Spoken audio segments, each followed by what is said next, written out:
অৱশেষত গ্ৰেপ্তাৰ হল শ্যামকানু মহন্ত আৰু সিদ্ধাৰ্থ শৰ্মা।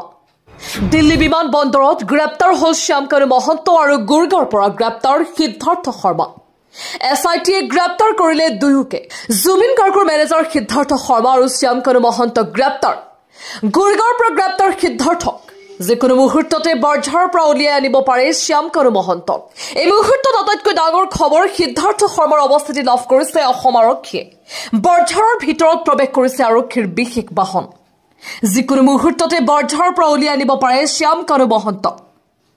ছিংগাপুৰৰ পৰাই অসম আৰক্ষীয়ে আনিলে শ্যামকানু মহন্তক। ক্ৰমত বৰঝাৰত বৃদ্ধি পাইছে নিৰাপত্তাৰক্ষী। শ্যামকানুৰ লগতে সিদ্ধাৰ্থকো গ্ৰেপ্তাৰ। অৱশেষত গ্ৰেপ্তাৰ হল শ্যামকানু মহন্ত আৰু সিদ্ধাৰ্থ শৰ্মা। দিল্লী বিমান বন্দৰত গ্ৰেপ্তাৰ হল শ্যামকানু মহন্ত আৰু গুৰগাঁৱৰ পৰা গ্ৰেপ্তাৰ সিদ্ধাৰ্থ শৰ্মা। SITয়ে গ্ৰেপ্তাৰ কৰিলে দুয়োকে। জুবিন গাৰ্গৰ মেনেজাৰ সিদ্ধাৰ্থ শৰ্মা আৰু শ্যামকানু মহন্তক গ্ৰেপ্তাৰ। গুৰগাঁৱৰ পৰা গ্ৰেপ্তাৰ সিদ্ধাৰ্থক।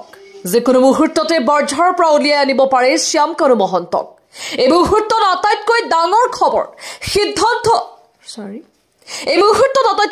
খবৰ, সিদ্ধাৰ্থ শৰ্মাৰ অৱস্থিতি লাভ কৰিছে অসম আৰক্ষীয়ে। বৰঝাৰৰ ভিতৰত প্ৰৱেশ কৰিছে আৰক্ষীৰ বিশেষ বাহন। যিকোনো মুহূৰ্ততে বৰঝাৰৰ পৰা উলিয়াই আনিব পাৰে শ্যামকানু মহন্তক।